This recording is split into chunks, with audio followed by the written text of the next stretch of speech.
Bismillahirrahmanirrahim. Assalamualaikum warahmatullahi wabarakatuh. Perkenalkan, nama saya Nisa Nabila.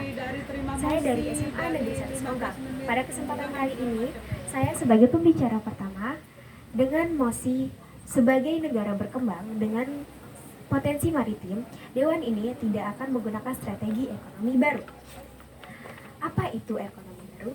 Ekonomi biru adalah strategi pembangunan nasional dengan mengandalkan sumber daya kelautan atau potensi maritim yang dimiliki oleh suatu negara. Dalam mosi kali ini, kita tidak setuju dengan penerapan ekonomi biru. Tidak banyak yang tahu bahwa ada beberapa nelayan yang merasa terancam dengan Menurut Ketua Departemen Advokasi dan Riset KNTI atau Kesatuan Nelayan Tradisional Indonesia, yaitu Henry Pratama, pelaksanaan hak perikanan, para pemilik kepentingan berusaha keras untuk membuat semua pelaku perikanan skala kecil terjebak dalam ikatan dengan pihak swasta.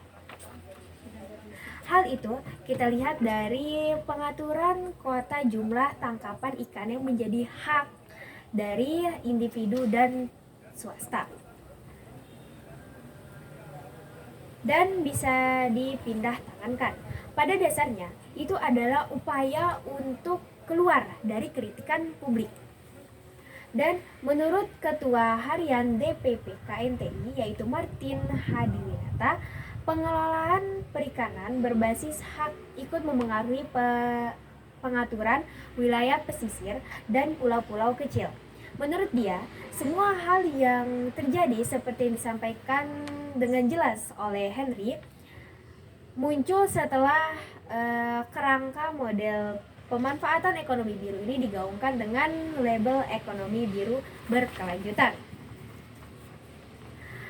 Jika semakin banyak nelayan yang merasa terancam dengan adanya penerapan ekonomi biru ini, kita bisa menggunakan alternatif lain selain menggunakan ekonomi biru. Yaitu yang pertama ada peningkatan pengelolaan aset laut dan pesisir atau perikanan, mangrove, dan terumbu karang. Secara konseptual, sistem ini baik, namun pelaksanaannya tetap membutuhkan anggaran, sumber daya manusia, dan rencana pengelolaan untuk mencegah berkurangnya stok ikan. Kedua, ada mobilisasi insentif dan investasi, yaitu peningkatan layanan dasar dan infrastruktur dasar dalam pengumpulan sampah, layanan air, pembuangan limbah diperlukan untuk mengelola dampak Indonesia terhadap daerah pesisir. Dan yang terakhir ada sistem yang lebih baik untuk pengumpulan dan pemantauan data.